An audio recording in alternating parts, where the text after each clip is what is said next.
ஓம் சக்தி.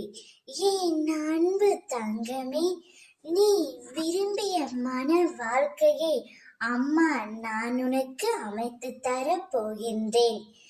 நீ கவலைப்படாமல் தைரியமாக இரு என் தங்கமே. இனி உன் வாழ்க்கையில் துன்ப நிலை மாறி இன்ப நிலை அடைய போகின்றாய். பட்ட கஷ்டங்களை பற்றி மறக்கத்தான் போகின்றாய். அதை எப்போதும் நினைவுபடுத்திக் கொள்வதற்காகவே நான் சொல்வதை சிறிது கவனி. வாழ்க்கையில் இன்பமாக தோன்றும் எதுவும் நிஜமான இன்பம் அல்ல.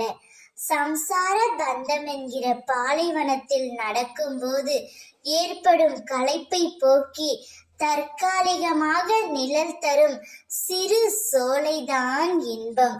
துன்பமும் அத்தகையதே. தற்காலிக நிகழ்வாக உன்னை கொடுமைப்படுத்துவது போன்று இருக்கும். சுகமும் துக்கமும் மனோபாவத்தை பொறுத்த விஷயங்கள். வயிற்று பசியை ஆற்றிக்கொள்ள எதை சாப்பிட்டால் என்ன, உடலை மூடிக்கொள்ள எதை உடுத்தினால் என்ன என்ற எண்ணத்திற்கு உன் மனதை பக்குவப்படுத்து. மனதில் சுகமும் துக்கமும் தோன்றும் போது அதற்கு இடம் கொடுத்து விடாதே. இரண்டையும் ஒன்று போல நினை, சகித்து கொள். இன்பமோ துன்பமோ அவையெல்லாம் இந்த உடலுக்கு உரியவை, ஆத்மாவுக்கு அல்ல என்று நினை. அப்பொழுது நீ சுகமாக வாழ்வாய். என்றும் நான் உன்னுடன் இருப்பேன். நீ விரும்பிய வாழ்க்கையை நான் உனக்கு அமைத்து தருவேன்.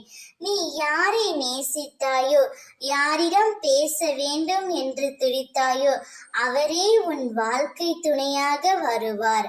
அவருடன் 16 செல்வம் பெற்று பெருமகிழ்ச்சி அடைந்து சுபிக்ஷமாய் நீ வாழ்வாய்.